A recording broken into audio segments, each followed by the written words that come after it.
Glória a Deus, boa tarde, paz do Senhor, irmãos, paz do Senhor, irmãs. Então, para quem não veio domingo de manhã, vai ganhar a garrafinha. E se não veio, eu não tive a oportunidade de dar Feliz Dia das Mães, né? Então, Feliz Dia das Mães, atrasado, mas está valendo ainda. Que Deus te abençoe gloriosamente, amém? Que você seja aí grandemente abençoada na sua vida e no seu ministério. Queridos, eu quero ministrar uma palavra que eu ministrei na terça-feira passada. Se você ouviu essa palavra, meu desejo é que essa palavra encontre um lugar mais profundo no seu coração. Se você não ouviu essa palavra, eu espero que essa palavra possa fazer diferença na sua vida. Eu fui muito abençoado com essa palavra, né? Eu digo que a primeira pessoa que recebe a palavra do Senhor é aquele que vai transmitir, né? Então Deus não fala daqui para frente, Ele fala daqui para lá. Então a gente só tem o privilégio de ser o primeiro a ouvir. Você tem o privilégio de ser o segundo, terceiro, quarto, quinto, mas a gente tem o privilégio de ser o primeiro a ouvir, porque Deus também fala conosco. Por isso que eu digo que eu fui muito abençoado com essa palavra.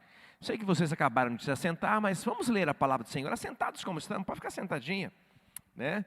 Abra comigo lá em Isaías 55. Isaías é chamado também o profeta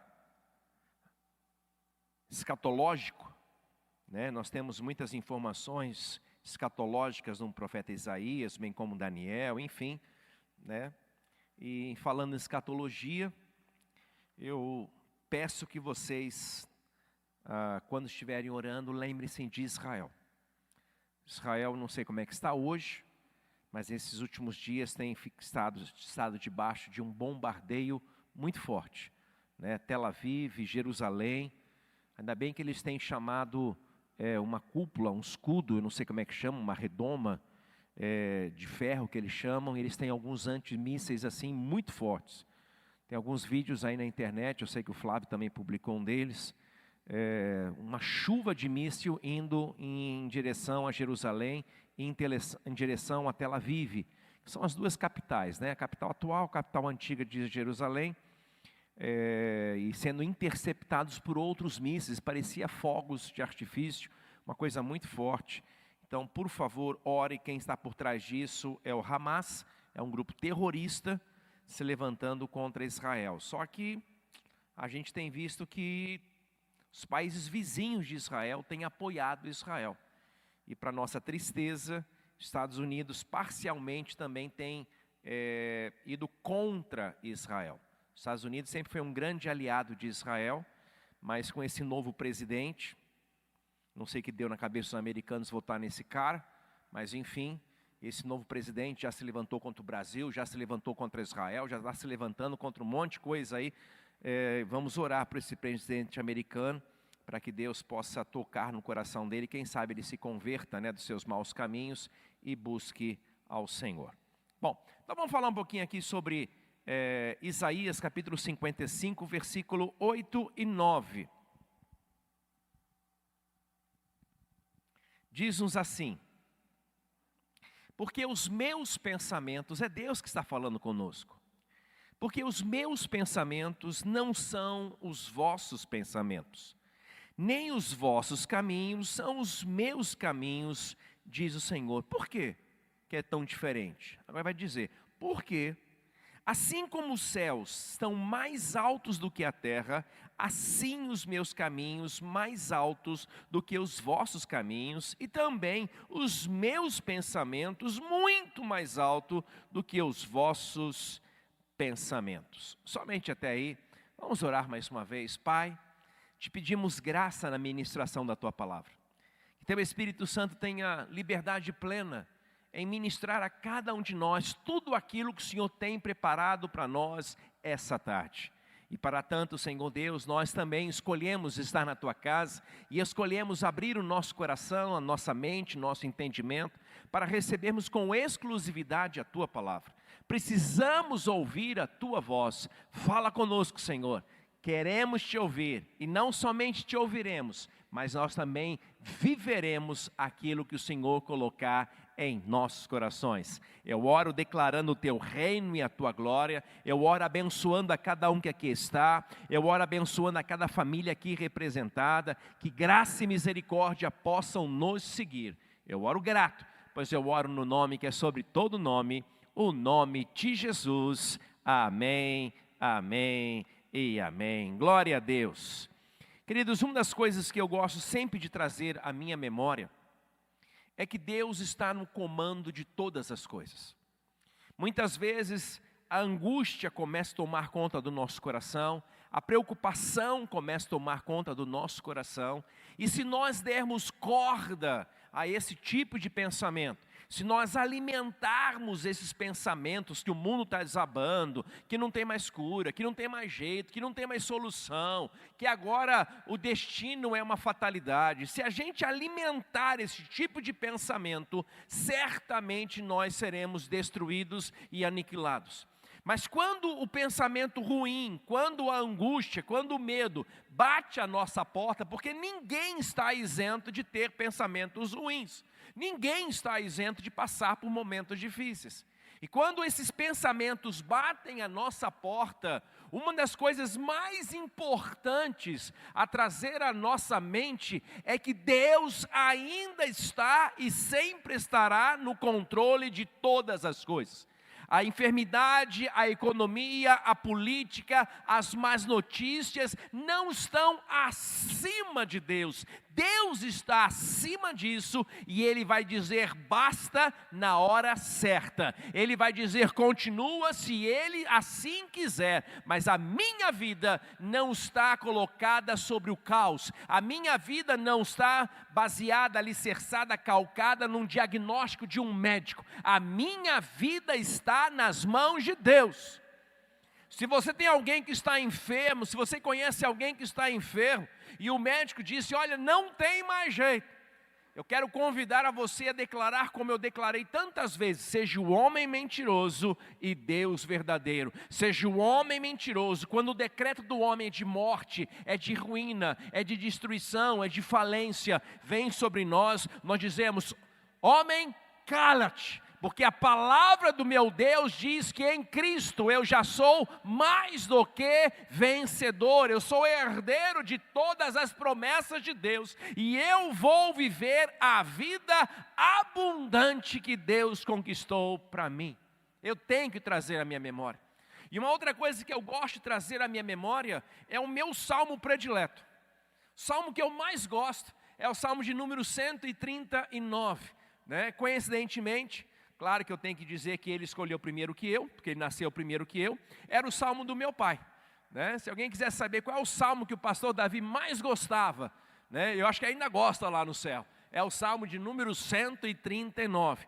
E uma das razões que eu gosto deste salmo, fala que Deus está do meu lado, que Ele me conhece, sabe de todas as coisas, mas eu gosto muito do versículo 16, que diz assim, os teus olhos, o salmista está declarando assim, no Salmo 139, 16, os teus olhos me viram a substância ainda informe, ou seja, Deus me viu ainda no ventre da minha mãe, e no teu livro, todas as coisas foram escritas, todos os meus dias, cada um deles foi escrito e determinado, quando nenhum deles ainda existia. A Bíblia está dizendo que existe um livro, no teu livro, eu não sei que livro é esse, mas Deus tem um livro, e a Bíblia diz que antes da gente nascer, Deus já havia escrito a nossa história, no teu livro, essas coisas foram escritas antes de nenhuma delas existir, ou seja, Deus tem um livro, neste livro está contido os planos do Senhor para a minha vida, e a única pessoa que pode mudar os planos de Deus sou eu mesmo.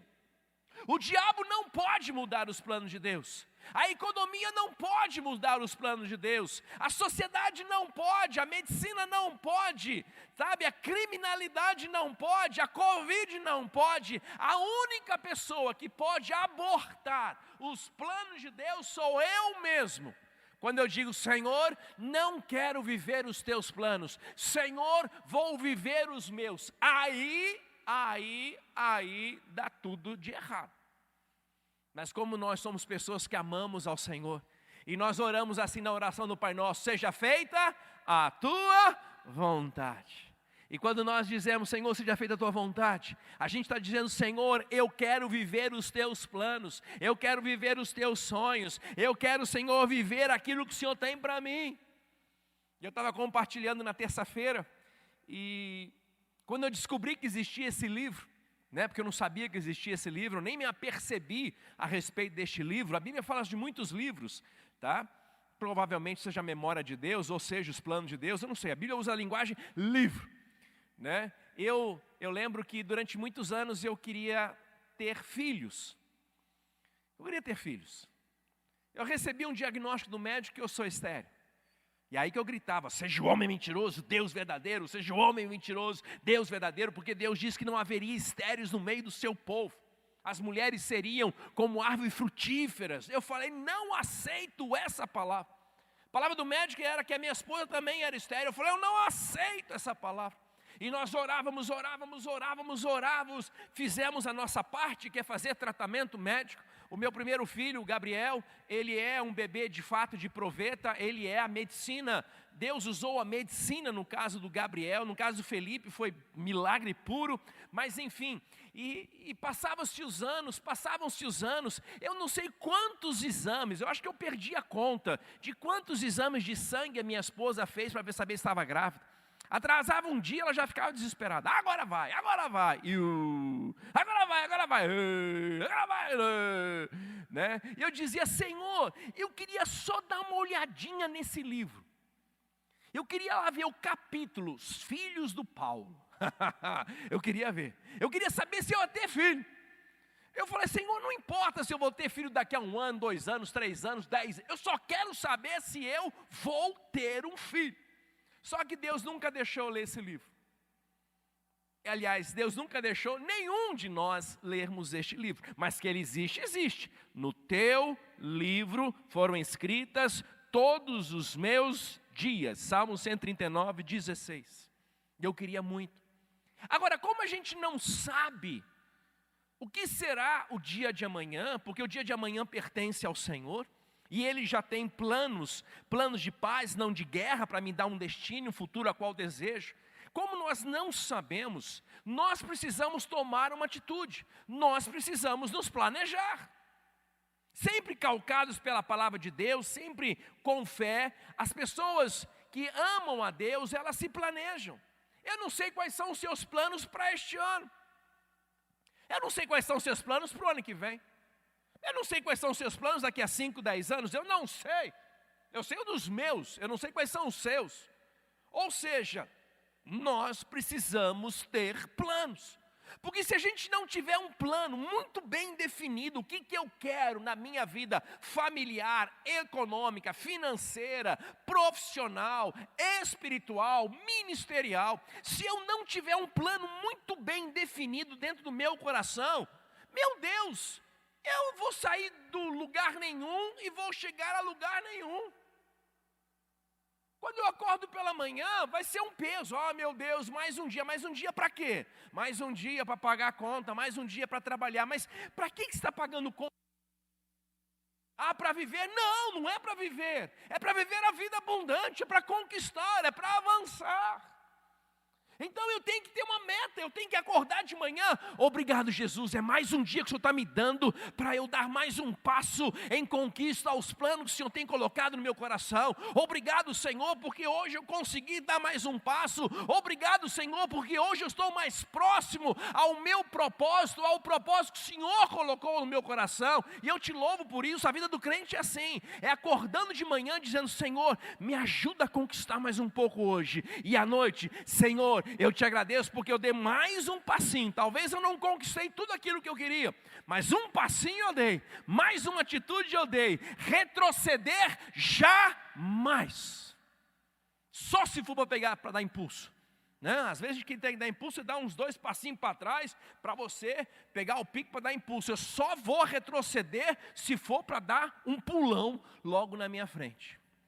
Mas o problema, gente, é que nós, como homens e mulheres sensatos, nós programamos esse ano. Nós programamos os próximos anos. Nós programamos onde a gente quer chegar. Senão a gente não chega a lugar nenhum e qualquer coisa que a gente fizer tá bom. Como é que foi seu dia hoje? Não fiz nada, não rendeu nada, não ganhei nada, não progredi nada. E foi um dia morto. Se tem uma coisa que me deixa angustiado é colocar a cabeça no travesseiro e perceber que o meu dia não rendeu nada. Eu não consegui fazer nada, eu não saí do lugar. Isso me deixa muito angustiado. Mas quando eu consigo perceber que eu dei pelo menos um passinho, que eu consegui avançar um pouquinho, mesmo que seja 1 milímetro, mas eu avancei, eu já durmo em paz, eu já durmo feliz. O problema, queridos, não é um problema, é até uma coisa linda. É que mesmo quando a gente planeja, eu tenho que entender que o planejamento de Deus é maior do que o meu. Mesmo quando a gente sonha, eu tenho que entender que os sonhos de Deus são maiores do que os meus. Quando a gente tem um desejo, tá? Quando a gente tem aí um projeto, eu tenho que entender que aquilo que Deus tem para mim, os meus pensamentos, os caminhos de Deus, como está escrito aqui em Isaías, eles são mais altos. E se nós dizemos, seja feita a tua vontade, você corre um risco enorme de no meio do seu projeto, você corre um risco enorme que no meio do seu caminho, no meio daquilo que você havia programado, Deus vai lá e muda tudo. Deus vai lá e muda tudo. Mas deixa eu te contar uma coisa, quando Deus muda algo na nossa vida, Ele sempre muda para melhor. De repente você tinha um plano para este ano, você tinha um plano para o ano passado, você tinha aí planejado tudo certinho, e de repente a tua vida virou de cabeça para baixo. Você não sabia mais onde você estava, você perdeu o chão, você perdeu o norte, você perdeu o rumo. Parece que passou um trator por cima de você, e você fala assim, meu Deus, aquilo que eu havia planejado, eu perdi. Mas quando você entende que Deus nunca perde, você vai entender que até o problema estava dentro do plano de Deus. Que até o gigante Golias estava no caminho de Davi, fazia parte do plano de Deus. Até Golias, até os problemas fazem parte do processo que Deus tem para cada um de nós. Então, eu me alegro quando Deus vem, com todo respeito eu digo isso, Deus vem e bagunça os nossos planos. Deus vem e bagunça a nossa estabilidade. Deus vem e chacoalha o nosso barquinho lá no oceano, para a gente poder andar sobre as águas, porque Deus tem um plano maior. Então, eu não sei se você está vivendo hoje um momento onde você diz, pastor, eu perdi o chão. As notícias vieram sobre mim como um bombardeio. A situação reverteu-se completamente. Eu tinha um planejamento, Deus mudou tudo. Se Deus mudou, bendito seja o Senhor, porque Ele vai mudar para melhor. Problema é que muitas vezes no começo, quando Deus começa a chacoalhar a nossa vida, quando Deus começa a tirar aí os nossos fundamentos para colocar os fundamentos dele, a gente se sente totalmente sem chão, a gente se sente aí desesperado, a gente se sente aí sem norte, a gente se sente angustiado e por que não com medo. E é por isso que nessa hora, eu sempre gosto de trazer a memória, que os planos de Deus são maiores do que os meus. Os caminhos do Senhor são mais altos que os meus. O que Deus tem para mim, a Bíblia diz que aquilo que Deus tem para você, nem olho ouviu, nem ouvido ouviu, nem chegou ao seu pensamento, é aquilo que Deus tem preparados para aqueles que o amam. Você ama a Deus? Então você se prepara, porque Deus tem um projeto muito lindo na sua vida, e aquele que começou a boa obra vai aperfeiçoar. Isso é só o começo, né? E como diz uma irmã aqui da igreja, isso só vai melhorar, com certeza só vai melhorar, porque Deus está no controle. Mas no começo, gente, Quando Deus começa a dar uma bagunçada com a gente. Quando a gente está indo bonitinho, planejadinho, certinho. Daqui a pouco Deus bagunça tudo e vira para cá. No começo é desesperador. É desesperador. E se você se esquecer que existe um Deus que está no controle, você vai se desesperar de fato. Eu gostaria de compartilhar com vocês a história de 2 homens na Bíblia. Poderíamos compartilhar a história de muitos outros, mas eu quero me dedicar a somente 2. 2 que estão no Velho Testamento. Poderia citar Paulo no Novo. Paulo tinha já um projeto de vida, e de repente no caminho de Damasco, Deus foi lá e bagunçou com todo o projeto de Paulo, e deu para ele uma nova perspectiva de vida. Mas eu quero começar falando sobre Moisés, aliás, Abraão, perdão, Moisés não. Poderia falar sobre Moisés também. Estava lá na casa do sogro dele, de boa, tomando conta das ovelhinhas. De repente, Deus fala assim, volta para o Egito e tira meu povo de lá. Imagina como é que Deus quebrou todo o projeto de Moisés. Mas eu quero falar sobre Abraão. Gente, Abraão, ele foi contemporâneo, se você não sabe, Abraão foi contemporâneo de Jó. Viveram na mesma época, Abraão e Jó. E se a gente estudar um pouquinho a Bíblia, a gente vai ver que tanto Abraão como Jó eram os homens mais ricos daquela época. Pensa num homem rico, você achou Jó. Pensa num outro homem rico naquela época, rico para aquele padrão, né? Pensa num outro homem rico naquela época, Abraão.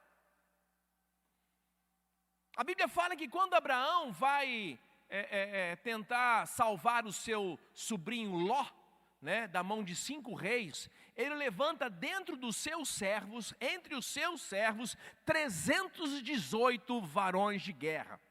Entre os seus servos. Tem um camarada que naquela época já tinha aí pelo menos 318 empregados. Imagina como é que esse homem era forte para o padrão daquela época.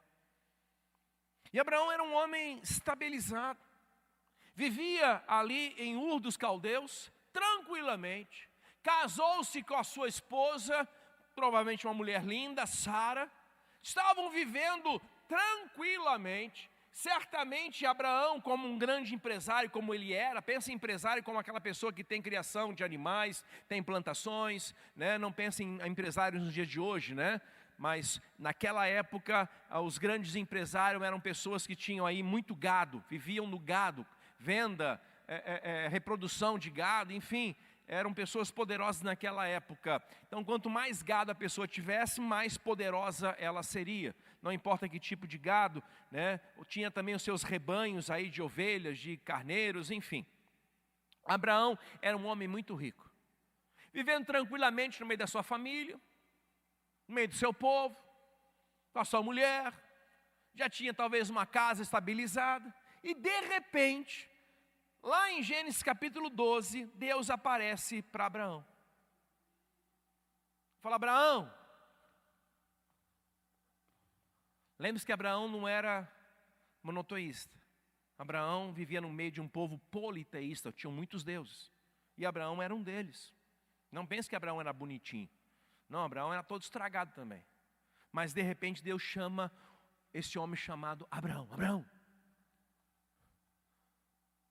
sai da tua terra. Gênesis 12. Sai da tua terra. Quê? Sai do meio dos teus parentes. O senhor está brincando? Abra a mão de tudo que você tem aí. Abra a mão dos seus rebanhos. Abra a mão de tudo. E vai para o lugar que eu ainda vou te mostrar. Ele não tinha nem norte ainda. Se você me obedecer, versículo 2, eu farei de ti uma grande nação. Lembre que Abraão era estéril. Aliás, Sara é estéril. Te abençoarei. Te engrandecerei o teu nome e tu serás uma bênção. Deus vai lá e bagunça com a vida de Abraão. Tudo estabilizado, tudo bonitinho, todas as contas pagas, os funcionários com saúde, família com saúde, tudo bonitinho, só não tinha filho. Que já é algo bem, muito significativo. E Deus vai lá e bagunça a vida daquele homem. E quando ele sai de onde ele estava, ele vai em direção à terra prometida. Ele vai em direção aonde hoje é Israel. Mas quando ele chega em Israel, a Bíblia fala que quando Abraão chega naquela terra, talvez com seus 500 funcionários, não pense que Abraão saiu da sua terra, deu a mão para Sara e o sobrinho Ló foi atrás, que a Bíblia fala só de Abraão, Sara e Ló, né? Então, não pense que eles saíram em 3, saíram no mínimo aí em 500, 800 mil pessoas. Já saíram fora, porque Abraão era muito poderoso. Agora, quando ele vai para aquela terra, ele chega ali e há uma grande fome. Imagina 300 homens buzinando na tua cabeça, dizendo, estamos com fome, estamos com fome, estamos com fome. Caos instalado. Se Abraão para, naquele momento, ele chega na terra prometida, Senhor, cheguei na terra prometida. Deus diz, olha para um lado, olha para o outro, tudo isso aqui eu vou te dar. Mas quando ele chega ali naquela terra, vem uma fome. E ele tem que fugir para o Egito, para ver se ele consegue algum tipo de comida no Egito. E lá no Egito, o faraó se engraça com a mulher dele. Mas deixa para lá, depois a gente conta essa história. Né? Se engraça para cima dele. E aí, quando ele está ali, na terra prometida, ele vai dizer, Senhor, eu estava de boa na minha casa. Tinha lá meus funcionários. Tinha pão com fartura. Estava feliz da minha vida. O Senhor foi lá, fez um rebuliço na minha vida, mandou eu sair do meio da minha parentela, da minha terra. O Senhor me trouxe para cá para passar fome. Então eu quero te lembrar que normalmente, não é sempre, normalmente quando Deus começa um projeto novo na sua vida, aparentemente no começo vira uma bagunça. Deus fala para os discípulos, entrem no barquinho. Mas por que, Senhor? Não, entra. Vai de boa, vai tranquilo, vai tranquilo, vai tranquilo. Né? Quem já foi lá no Mar da Galileia, você consegue ver a outra margem do rio, do lago. Né? É bem pequenininho, o Lago da Galileia é bem pequenininho. Né? Então você consegue, você olha, não, vamos passar para o lado de lá, de boa, tranquilo. Só que no meio do caminho, se levanta uma grande tempestade. E às vezes a gente pensa assim, meu Deus, eu estava lá em terra firme, tranquilo da minha vida. Jesus mandou entrar nesse barquinho. E olha onde é que eu vim parar. No meio de uma tempestade. Isso pode acontecer. E eu fico vendo algumas pessoas dizendo assim, eu queria tanto ter uma experiência bem poderosa com Deus. Eu queria tanto ter uma experiência bem forte com Deus. Cuidado para você não pedir experiência muito forte com Deus. Porque as maiores experiências que a gente tem com Deus é no meio do Mar da Galileia. As maiores experiências que a gente tem com Deus é no meio de uma tempestade, é no meio de um deserto, é no meio da terra prometida, mas passando fome. E aí a gente vai ter que viver os milagres de Deus quando Deus intervém na nossa história. Mas para a gente ser um pouquinho mais rápido, Abraão, ele aceita o desafio. E apesar de que no começo foi difícil, e normalmente no começo é difícil, por isso que a Bíblia fala que o fim das coisas são melhores do que o começo das coisas.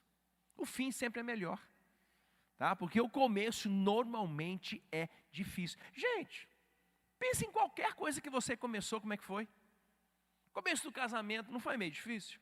As adaptações, começo da sua empresa, quando você montou a sua empresa, ou quando um filho montou a sua empresa, quando você mudou de casa, quando você comprou, é festa, é alegria, mas é difícil.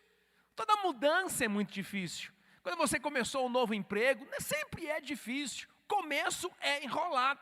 Mas depois que a gente passa por essa fase, digamos assim, difícil do começo, dessa mudança, quando Deus vai lá e muda os planos nossos, é difícil, mas se a gente perseverar até o fim, vai dar certo.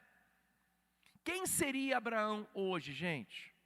Se ele tivesse dito para Deus, não, eu não vou. Quem seria ele? Quem queria ouvir falar o nome Abraão? Seria mais um. Mas hoje nós ouvimos, lemos, e a gente vê que Abraão é o pai da fé. Abraão é o pai de uma nação. Se existe Israel hoje, é porque um homem disse, estou dentro, Senhor. provavelmente Deus iria fazer Israel existisse, se Abraão não topasse. Deus ia chamar um outro, quem sabe Jó. Deus ia chamar um outro. Porque os planos de Deus não são frustrados. Às vezes, gente, Deus nos chama para um projeto, Deus nos chama para um plano, e a gente diz não. Por isso que eu falo, a única pessoa que pode abortar os planos de Deus somos nós mesmos. A gente conhece a história da rainha Esther. Esther era praticamente uma escrava ali naquela terra. Era uma escrava. Ela, na Síria, ela, de repente, de escrava, ela se torna uma rainha. Deus mudou também o rumo da história dela. E quando ela está lá dentro do palácio do rei Assuero,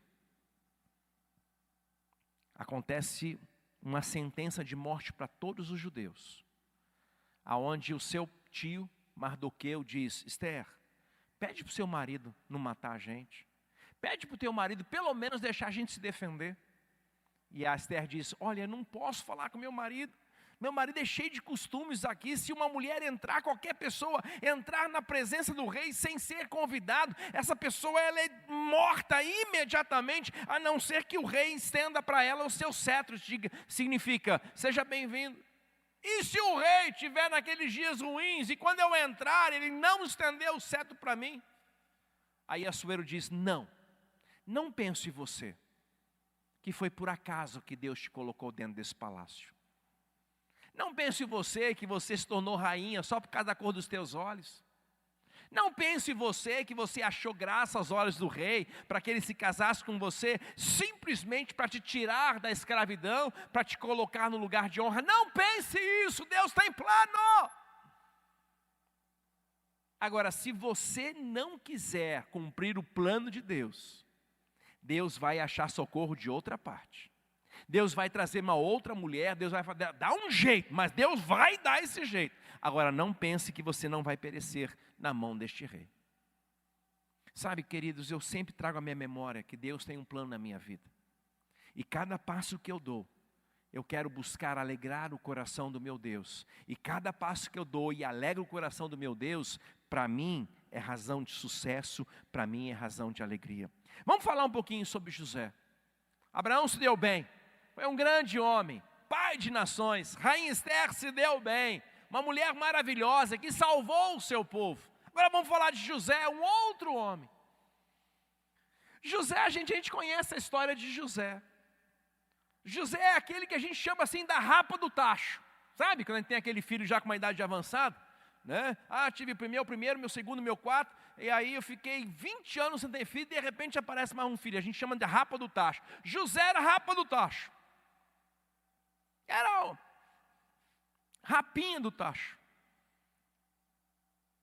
Isaac já tinha tido 10 filhos. 10. E agora me nasce José. Só que José o pai de José tinha um carinho enorme por ele. Enquanto todos os 10 filhos primeiros saíam para trabalhar, José ficava em casa de boa. José era o queridinho do papai. E olha, Abraão, Isaac e Jacó eram 3 homens extremamente ricos. Deus os abençoou sobremodo. Então, se José ficasse na casa de seu pai, ele estava feito. Ele era o queridinho do papai. A gente conhece a história daquela roupa, daquelas vestes, daquela túnica que o pai fez para José, só para José, era o queridinho. Ele iria, certamente, apesar de ele não ser o primogênito que herdava quase tudo do pai, mas certamente o pai ia deixar uma bolada para ele. Ele estava bem dentro de casa, tranquilo dentro de casa, era o filho predileto, não trabalhava, ele era até mimado demais para o meu gosto. E de repente Deus vai lá e bagunça toda a vida de José. E diz assim: José, como é que você está? Estou ótimo, Senhor, estou na casa de papai, tranquilo da vida, comendo do bom, do melhor, vestindo do bom, do melhor, ganhando até uma túnica toda coloridona, que bonitinha, meus irmãos não ganharam nada. Eu estou de boa na lagoa, desculpa a minha expressão, estou tranquilo. E Deus diz assim: José, o que você acha de viver os meus sonhos? Os seus? Os meus. Quais são os seus sonhos, Senhor? Eu vou te dar. E Deus dá os sonhos dele para José. E nos seus sonhos, José vê ele reinando sobre todas as coisas. José diz assim: tô dentro. Tô dentro. O grande problema, deixa eu te falar um outro probleminha. Normalmente, quando Deus te dá um sonho, eu espero que Deus tenha te dado muitos sonhos, Deus não revela o caminho que Ele vai usar para você viver o sonho dele.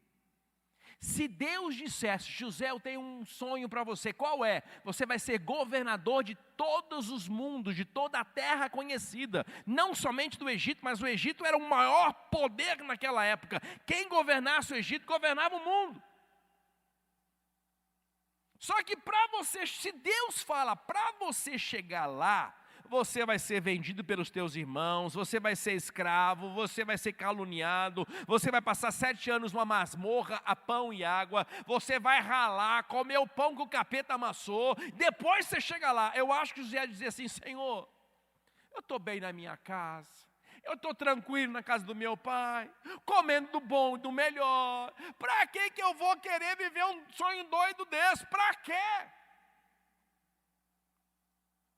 Se a gente não lembrar de Isaías 55, que os planos de Deus são mais altos do que os nossos, a gente vai afundar.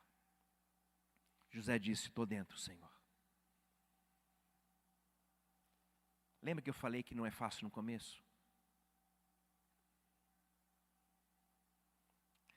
Deus olha para José, vê aquele menino mimado, cheio de dedo. Ele diz assim: cara, eu preciso de um governador.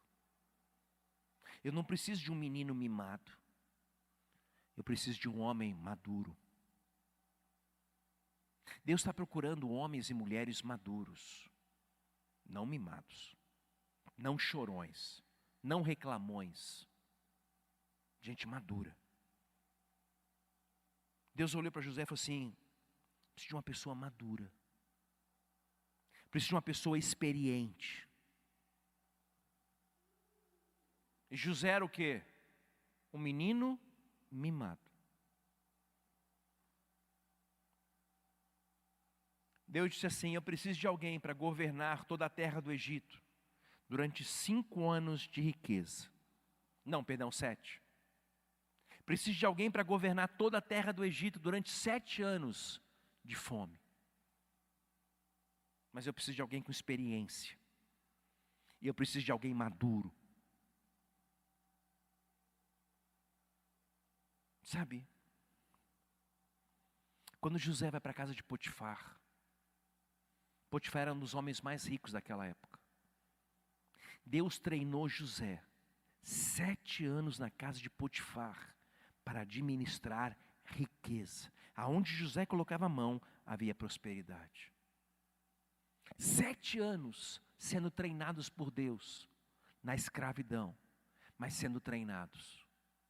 7 anos no meio da riqueza. 7 anos administrando a casa de Potifar. 7 anos administrando muita grana. Depois que José aprendeu a administrar fartura, depois que José aprendeu a administrar riqueza, José já estava apto a administrar o Egito por 7 anos de fartura. Mas agora José precisa administrar o Egito durante 7 anos de vacas magras. O que Deus permite acontecer na vida de José? É um treinamento. Deus permite que a esposa de Potifar dê em cima de José, e aí, como ele a recusa, ela calunia José, e José agora vai para uma masmorra. Ele é preso por tentativa de estupro.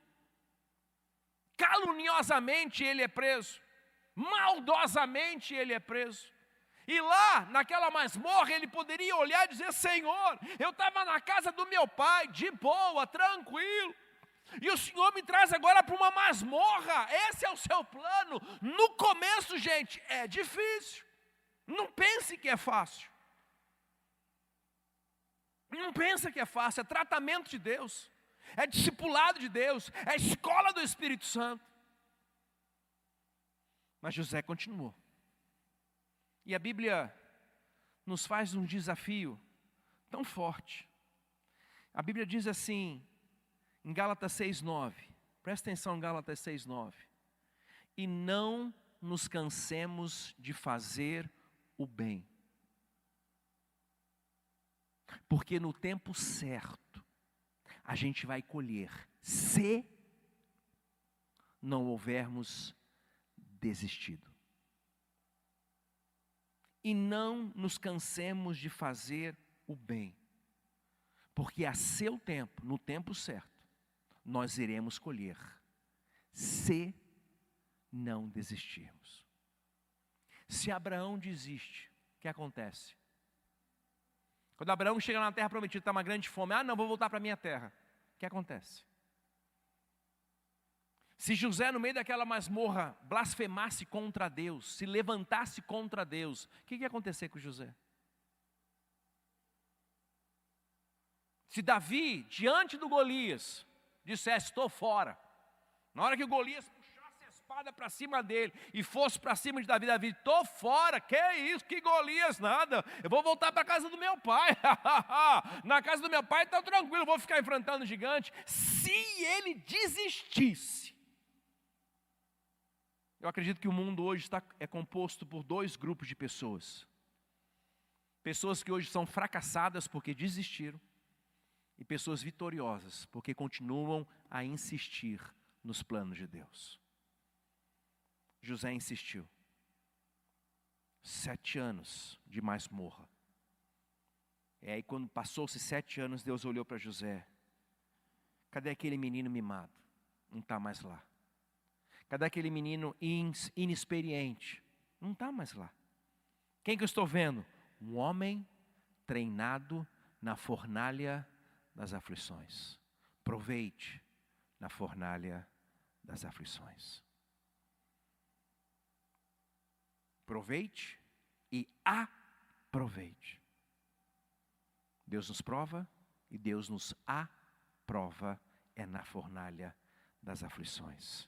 José se torna um dos homens mais poderosos de toda a terra. José se torna um dos homens mais ricos de toda a terra. Querido, eu não sei se Deus está bagunçando o seu coreto. Eu não sei se Deus fez assim na sua vida. Se Deus fez, traga à sua memória que o Senhor ainda está continuando reinar. Que os planos dele são mais altos do que os nossos. E eu quero te encerrar falando uma última coisa. Paulo. Ele estava passando por muitas lutas. O apóstolo Paulo. Paulo era um homem de fé inabalável. E em um determinado momento ele disse, Senhor, eu não estou aguentando. Senhor, não está dando para aguentar esse tranco não. E lá em 2 Coríntios, no capítulo 10, a gente vê Paulo dizendo, Senhor, tira de mim esse espinho. Me livra desses meus problemas. Tira de mim essa angústia. Tira o gigante. Tira a traição. Tira o engano. Tira a fome. A gente não sabe o que estava amargurando a vida de Paulo. Ele diz, me foi colocado um espinho na carne. A gente não sabe que espinho que era aquele de Paulo. E a Bíblia diz que ele, 3 vezes ele orou ao Senhor. Tira, Senhor. Tira, Senhor, tira isso. Tira essa pandemia. Tira essa Covid. Tira esse desemprego. Tira essa enfermidade. Tira, Senhor. Tira essa perseguição. Tira, Deus. Tira essa masmorra. Tira esse gigante Golias. Tira. A gente ora assim. E Paulo 3 vezes pediu: Senhor, tira.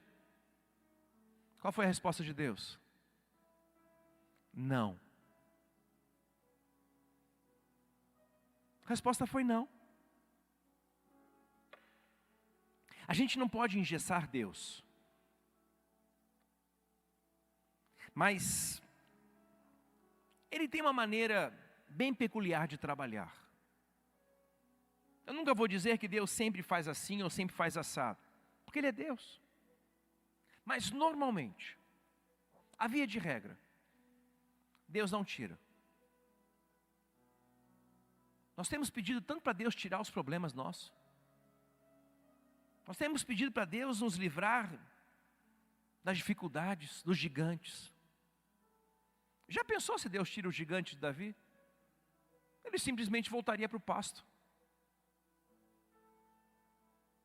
Já pensou se Deus tirasse a escravidão de José, onde ele foi trabalhado?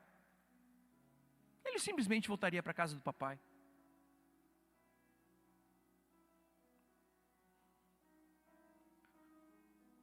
Paulo diz assim: porque 3 vezes roguei ao Senhor que tirasse o espinho da minha carne. E Ele me respondeu: a minha graça te basta. O que é a graça? A graça é a força de Deus sobre nós. A graça é a bondade de Deus sobre nós. A graça é a paciência de Deus sobre nós. A graça é a perseverança de Deus sobre nós. A graça é o poder de Deus sobre nós. É a unção de Deus sobre nós. Deus está dizendo: olha, eu não vou tirar o seu problema, mas eu vou te dar força para enfrentar o problema. Eu não vou tirar a dificuldade, mas eu vou te dar sabedoria para enfrentar a dificuldade. Eu não vou tirar a sua angústia, mas eu vou te dar paciência para você vencer essa angústia. Por isso Ele responde: a minha graça. Graça é favor imerecido. É aquilo que Deus nos dá gratuitamente. E a minha oração essa tarde, queridos, é que a graça de Deus venha sobre nós. Porque o começo é difícil. As dificuldades do começo não são fáceis. Mas quando nós temos a graça é que nos faz perseverar. A graça é que nos faz nos manter em pé, mesmo no meio de uma tempestade. É a força do Senhor que esteve sobre Davi, para que ele pudesse vencer o grande gigante Golias. Era a paciência que Deus deu a Jó, para suportar aquele tempo difícil. Deus não tirou o problema, porque às vezes o problema faz parte do nosso processo de lapidar. Mas a gente pode pedir uma coisa: me dá mais graça. Existe um cântico muito antigo, eu acho que é do Jairinho, se não me falha a memória, eu vou pegar só o pessoal mais antigão aí, que diz assim: Senhor Jesus, eu não entendo espinhos, mas se a cruz é o fim deste caminho, eu aceito, apenas servo sou e nada mais. Se as adversidades dessa vida te feriram, ó cabeça, eu que sou corpo, parte do teu corpo, não devo reclamar. E ele canta: dá-me mais graça, Senhor, dá-me mais graça. Passa os teus dedos nos meus olhos, vem me consolar. Dá-me mais graça, Senhor, dá-me mais graça. Faze-me em Cristo outra vez ser mais que vencedor. Alguém já ouviu esse cântico? Meu Deus, tem um pessoal mais antigão aí, glória a Deus. Nem tanto, né, Cátia? Mas enfim, vamos colocar em pé. A gente vai pedir mais graça. Eu não sei qual o problema que você está enfrentando.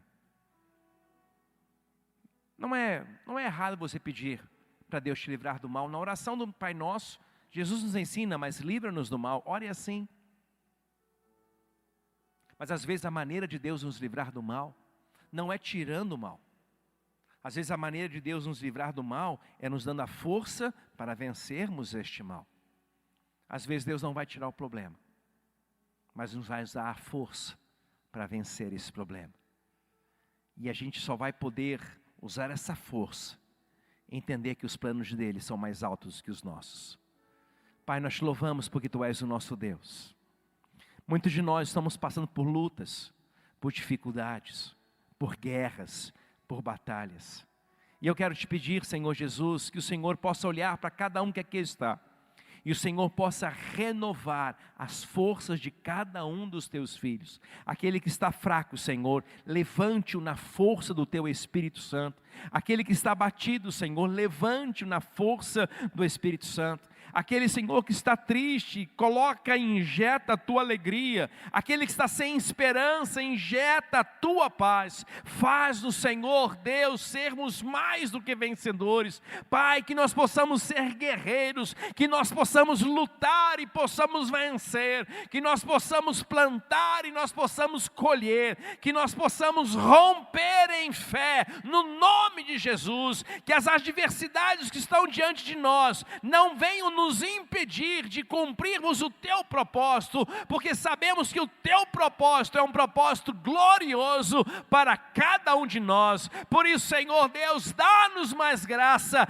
dá, Senhor, a cada um mais da tua paz, renova a alegria, renova a saúde, renova as forças, renova a esperança, Senhor amado, que nós possamos nos levantar e lutarmos em fé, sabendo que o nosso general é Jesus Cristo e Ele nos conduz à vitória. Por isso eu abençoo os teus filhos que aqui estão, abençoo aqueles que ainda vão assistir essa ministração. Pai, alcance a cada um de nós, cubra-nos, Senhor, com o sangue do Cordeiro, derrama mais graça sobre as nossas vidas. Por isso eu abençoo a cada um, declarando que nós somos mais do que vencedores através de Cristo Jesus, e que nós vamos viver os sonhos de Deus na nossa vida. Oro grato, pois eu oro no nome que é sobre todo nome, o nome de Jesus. Amém, amém e amém. Você pode aplaudir ao Senhor? Glória a Deus.